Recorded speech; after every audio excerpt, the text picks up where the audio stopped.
नमस्कार दोस्तों, stock market studies में फिर से एक बार आपको बहुत-बहुत स्वागत है। तो आज मैं फिर से आपके सामने एक नया वीडियोज़ लेके आया हूँ और नया टॉपिक लेके आया हूँ और मैं आज जिस वीडियो के बारे में बात करूँगा, जिस कंपनीज़ के बारे में डिस्कस करूँगा, बहुत सारे लोगों के कमेंट था, "सर ऐसे कुछ मतलब ऐसे कोई कंपनीज़ बता दीजिए, जो फ्यूचर में एक ग्रोथ ऑफ पोटेंशियल दे सकता है।" मतलब 100% दे इसका कोई गारंटी नहीं होता। कोई भी कंपनी इसके ऊपर 100% गारंटी नहीं होता। मान के चलिए आपने टीसीएस खरीद के रखे, आपने रिलायंस खरीद के रखे, तो क्या आप बोल सकते हैं कि आज से 20 साल तक बाद वो नंबर 1 रहेंगे? हाँ, कंपनी शायद रहेंगे, कंपनी अच्छा खासा परफॉर्मेंस भी करेगा, मगर नंबर 1 रहेगा इसका कोई गारंटी कोई नहीं दे सकता। क्योंकि आप देख सकते हैं 2 साल के अंदर-अंदर अदानी ग्रुप किस तरीके से कहाँ कहाँ पे आ गया। तो ऐसे चेंजिंग होता रहता है। तो आपको 100% गारंटी कोई भी कंपनी इसके ऊपर नहीं मिलेगा। तो आज मैं जिस कंपनी के बारे में बात करूँगा, तो वो एक गवर्नमेंट कंपनी है, एक पीएसयू कंपनी बोल सकते हैं। तो इसको मतलब आगे जाने का पॉसिबिलिटीज़ थोड़ा-सा आपको देखने को ज़रूर मिल सकता है।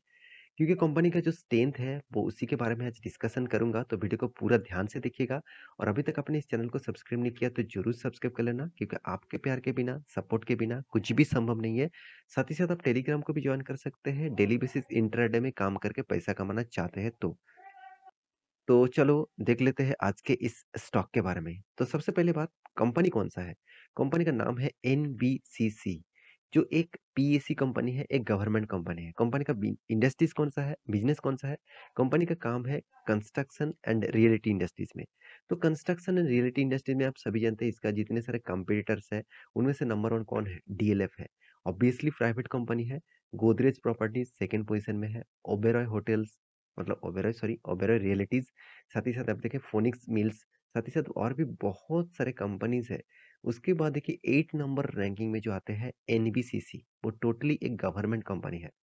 छोटा कंपनी है, बहुत छोटा है, 6000 करोड़ के आसपास इसका मार्केट कैप है। और इस 6000 कंपनी के जो हिस्सेदारी है, 61% हिस्सेदारी किसके पास है? गवर्नमेंट के पास। तो इसीलिए मैं आपको ज़रूर कहूँगा ये पीएससी कंपनी है क्योंकि गवर्नमेंट के पास इस कंपनी का 61% से भी ज़्यादा होल्डिंग है। तो इस कंपनी का ग्रोथ क्या है, फ्यूचर क्या है, चलो वो मैं आपको बता दूँगा। तो उससे पहले मैं ज़रूर रिक्वेस्ट करूँगा, अभी तक लाइक नहीं किया तो प्लीज़ एक लाइक कर दीजिएगा।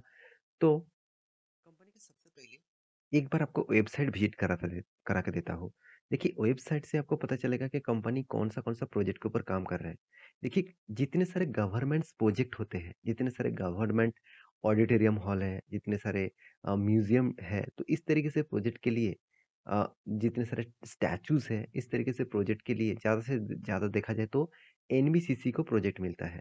तो एनबीसीसी एक गवर्नमेंट एंटरप्राइजेज़ कंपनीज़ है, आप सभी जानते हैं। तो उसको ही डायरेक्ट प्रोजेक्ट मिलने का चांसेस ज़्यादा रहते हैं। तो कंपनी देखिए यहाँ पे जितने सारे प्रोजेक्ट आपको दिखेगा वो ज़्यादा से ज़्यादा गवर्नमेंट के ही प्रोजेक्ट हैं। तो कंपनी का 61 इयर्स का एक्सपीरियंस है इस सेक्टर में, तो बहुत पुराना कंपनी है। तो यहाँ पे देख सकते हैं आवर ऑपरेशंस मतलब कंपनी कौन-सा काम के ऊपर काम करते हैं। आप देख सकते हैं प्रोजेक्ट मैनेजमेंट कंसल्टेंसी, साथ ही साथ ईपीसी के ऊपर भी काम करते हैं, साथ ही साथ रियलिस्टिक डेवलपमेंट के ऊपर भी काम करते हैं। मान के चलिए कोई भी रूरल एंड अर्बन एरिया में भी रियलिस्टिक का काम होते हैं, तो इसी कंपनी को फ़ायदा मिलता है। तो कंपनी का जो टोटल जो टर्नओवर है, वो टर्नओवर आप देखेंगे तो कंपनी का सबसे ज़्यादा टर्नओवर पीरियड था 2019 से 2018 सॉरी 2018 से 2019।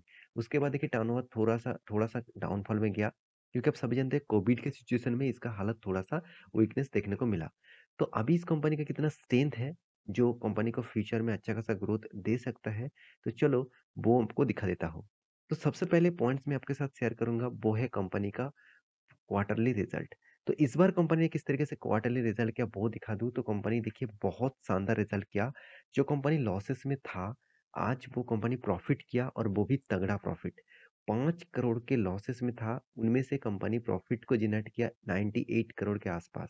तो इसका मतलब सोचिए कंपनी ने बहुत अच्छी तरीके से खुद का प्रॉफ़िट का जो रेशियोज़ है, मार्जिन है, वो अच्छी तरीके से यहाँ पे ग्रोथ कराया।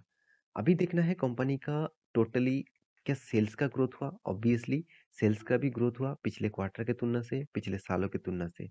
तो कंपनी का एक्सपेंस भी कम हुआ और कंपनी का देखिए ऑप यहाँ पे देखिए इंटरेस्ट तो कोई भी पे नहीं करना पड़ा क्योंकि कंपनी टोटली डेट फ्री है। ये सबसे बड़ा खासियत इस कंपनी का। तो यहाँ पे देख सकते हैं डिप्रिसिएशन कॉस्ट भी 1 करोड़ के आसपास आ जाता है। इसलिए कंपनी का प्रॉफिट एंड मार्जिन टैक्सेस पे करने के बाद 98 करोड़ के आसपास आया। तो क्या क्वार्टरली रिजल्ट अच्छा हुआ? क्या ईयरली रिजल्ट भी अच्छा है? आप देखेंगे तो ईयरली भी कंटिन्यूअसली कंपनी प्रॉफिट मेंटेन किया। तो ये भी एक खासियत है कंपनीज के। तो प्रॉफिट मेंटेन हुआ ईयरली अच्छा खासा। तो कंपनी आपको रिटर्न के रेशियोज के हिसाब से कंपनी आपको कुछ भी खास रिटर्न नहीं दिया। तो 10 साल में ही सिर्फ कंपनी आपको 13% के आसपास रिटर्न दिया। उसके बाद कंपनी का कोई भी रिटर्न नहीं देखने को मिला। तो ये एक बहुत बड़ी बात है कोई भी कंपनीज के लिए। तो 13% का यहाँ पे टोटली डिविडेंड 13% का रिटर्न 10 साल में दिया मगर 5 साल में लॉसेस दिया, 1 साल में भी बहुत बड़ा लॉसेस दिया। तो कंपनीज की जो स्ट्रेंथ है उसके बारे में बात करूँ तो सबसे पहले मैं कंपटीटर के हिसाब से डिस्कशन करूँगा। तो जितने सारे इसका कंपटीटर है उसके साथ कंपैरिजन करूँ तो कंपनी का रिटर्न ऑफ कैपिटल एम्प्लॉयड बहुत स्ट्रॉन्ग है। साथ ही साथ कंपनी में जितने सारे कंपनीज हैं, सारे के सारे कंपनीज का कोई ना कोई कर्जा है, छोटा-मोटा भी कर्जा है, मगर इस कंपनी में कोई भी कर्जा नहीं है। कंपनी का मार्केट कैप टू सेल्स के हिसाब से कंपनी का ₹1 कमाने के लिए कंपनी को 0.75 रुपीज़ सॉरी सब 0.75 पैसा देना पड़ रहा है। तो जितने सारे कंपनीज है उससे भी बेस्ट है इस कंपनी का। पीबी-पी रेशियो भी कंपनी का बहुत कम है, बाकी कंपनी से कंपैरिजन करूँ तो हर पैरामीटर इस कंपनी का पॉजिटिव यहाँ पे देखने को मिला। तो इसीलिए बहुत सारे लोगों ने कमेंट किया सर ऐसे कुछ पेनी स्टॉक बता दीजिए जो थोड़ा-सा भरोसा करने के लायक हो। तो ऑब्वियसली मैं अगर आप रिस्की प्लेयर हैं, तो इस कंपनी के ऊपर स्टडी करिए। अगर आप रिस्की प्लेयर हैं, मैं पहले आपको डिस्क्लेमर ज़रूर दूँगा क्योंकि विदाउट रिस्क में कुछ भी नहीं हो सकता। ये तो सही बात है। आज जितने सारे बड़े इन्वेस्टर बड़े हो चुके हैं, आप देख के बहुत खुश हो रहा है कि मैं भी बड़ा बनूँगा इस तरीके से। आप भी बन सकते हैं, आपको रिस्क लेना होगा। तो आप रिस्क लेने का अभी मतलब उम, कितना आप कैपिटल रिस्क ले सकते हैं और कितना आपका पेशेंस है, इस दोनों चीज़ को जोड़कर आपको प्रॉफ़िट मिलेगा। सिर्फ़ आप निवेश कर देंगे और आप ज़्यादा दिन तक उस कंपनीज़ के ऊपर नहीं रह पाएँगे, तो आपको प्रॉफ़िट मिलने का चांसेस कम रहेगा। अगर कंपनी में भरोसा है, कंपनी में स्ट्रेंथ के ऊपर भरोसा है, तो वो कंपनी आपको 10-20 साल तक होल्ड करेंगे, तो आपको एक बहुत बड़ा मल्टीबैगर रिटर्न दे सकते हैं। तो तो इस कंपनी देगा क्या नहीं देगा वो तो अलग बात है। फिर भी देखा जाए कंपनी का मार्केट कैप टू सेल्स बहुत कम है, कंपनी का इंडस्ट्रीज़ पी रेशियो से कंपनी का पी रेशियो बहुत कम है। कंपनी का return of equity, return of capital employed मुझे बेस्ट लेवल में देखने को मिला। कर्जा तो कोई भी नहीं है, डेट फ्री कंपनी है और कंपनी का एनुअली इनकम कितना है? करीबन 250 करोड़ के आसपास और कंपनी का जो डेप्थ है वो ना के बराबर है, आप देख सकते हैं और साथ ही साथ जो प्रोमोटर जो होल्डिंग्स है 61.8% है। मैं पहले ही बता चुका हूँ 61% से भी ज़्यादा होल्डिंग है। तो मुझे कंपनी का 2 चीज़ ख़ास लगा, कंपनी का सेल्स ग्रोथ ख़राब है, मगर कंपनी का प्रॉफ़िट ग्रोथ बहुत स्ट्रॉन्ग है। पहली बात, मार्केट कैप सेल्स टू बहुत तगड़ा परफ़ॉर्मेंस में है और इस कंपनी का जो ख़ासियत है, कंपनी आपको 40% तक डिविडेंड पे आउट कर चुके हैं। मतलब कंपनी आपको डिविडेंड में अच्छा खासा दे के रखा है। कंपनी का फेस वैल्यू ₹1 के हिसाब से चल रहा है, इसका मतलब कंपनी स्प्लिट भी कर चुके हैं। तो ये था कंपनी का पूरा डिटेल्स मतलब जितना डिटेल्स मेरे पास था मैं आपके साथ शेयर किया हूँ। हाँ, थोड़ा-सा इन्वेस्टर के बारे में बात कर लूँ, तो प्रोमोटर के बाद एफआईएस और डीएस के पास भी होल्डिंग है, उससे ज़्यादा कई गुना पब्लिक के पास है क्योंकि पेनी स्टॉक है, पब्लिक तो रहेगा ही। तो क्या कैश फ्लो भी ठीक-ठाक मेंटेन हो रहा है? हाँ, कैश फ्लो भी ठीक-ठाक मेंटेन हो रहा है, ये भी बात सही है। तो अभी कंपनी के चार्ट पैटर्न के बारे में डिस्कशन करूँ, तो चार्ट पैटर्न भी आपको टोटली डाउनफॉल में दिखेगा। पहले तो अच्छा खासा परफॉर्मेंस हो रहा था।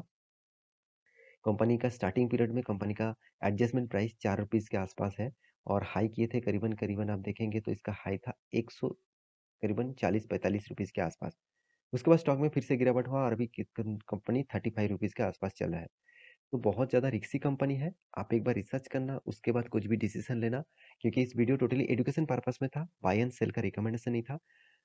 तो इसी तरीके से वीडियो चाहते हैं तो मेरे साथ जुड़े रहिए, चैनल को सब्सक्राइब भी करिए, बेल आइकन को भी हिट भी करिए। तो मिलते हैं नेक्स्ट नया स्टॉक लेके, तब तक के लिए अच्छे से रहिए, अपने ख्याल रखिए। Bye bye.